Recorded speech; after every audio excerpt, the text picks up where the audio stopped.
Welcome to Ephrata Devotion. Shalom, senang sekali bisa ketemu lagi melalui perenungan firman Tuhan pada pagi hari ini. Saya mau bercerita tentang kekristenan pertama juga bertumbuh dan berkembang di tengah-tengah PSBB. PSBB menjadi satu statement yang populer saat ini, pembatasan sosial berskala besar, tapi yang mau saya maksudkan adalah penyebaran spiritual berskala besar pada saat lahirnya kekristenan tersebut.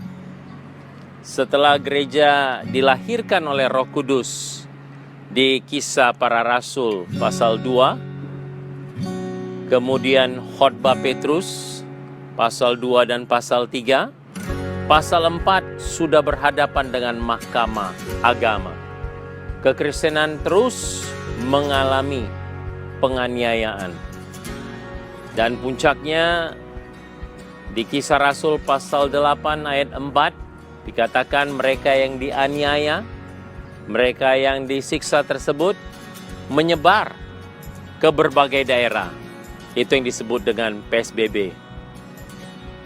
Penyebaran spiritualitas besar-besaran.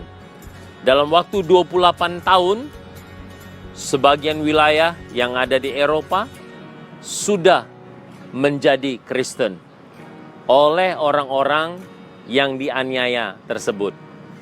Mengapa bisa terjadi PSBB yang sedemikian? Penyebaran yang luas dari iman Kristiani. Karena ketika mereka menjadi percaya kepada Kristus, di Kisah Rasul pasal 2 ayat 40, 3.000 orang memberi diri dibaptis.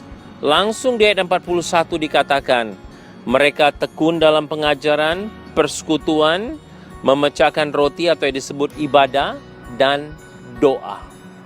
Jadi kekristenan mula-mula dilengkapi, dimuridkan, sehingga ketika terjadi penganiayaan, yang terjadi adalah penyebaran spiritualitas. Seperti lebih kurang yang kita alami pada masa kini. Gereja masuk ke rumah-rumah jemaat.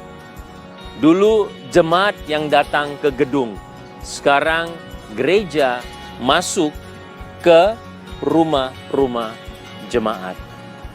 Dan pengajaran di sana dan di sini. Dan kita harapkan juga ini bisa menjadi PSBB bagi jemaat-jemaat yang selama ini belasan puluhan tahun sudah menikmati firman Tuhan, bisa ikut menyebarkannya dengan berbagi kepada saudara-saudara seiman di sana dan di sini. Apa yang harus kita lakukan? Tekun dalam firman Tuhan. Berdoa. Beribadah. Kalau pada kekristenan mula-mula beribadah di rumah dan beribadah di bait Allah. Sekarang kita sudah belajar banyak beribadah di rumah pada masa PSBB ini. Kemudian mereka juga bersekutu. Jadi persekutuan dilakukan. Banyak sekarang persekutuan dilakukan dengan Zoom. Jadi apa yang terjadi pada masa lalu terulang pada masa sekarang. Dan kita harapkan teman-teman bertumbuh dalam firman, bertumbuh dalam doa, bertumbuh dalam ibadah keluarga, bertumbuh di dalam persekutuan, baik melalui Zoom, WA, dan kesempatan-kesempatan yang lain. Selamat PSBB, pertumbuhan spiritual besar-besaran. Tuhan berkati.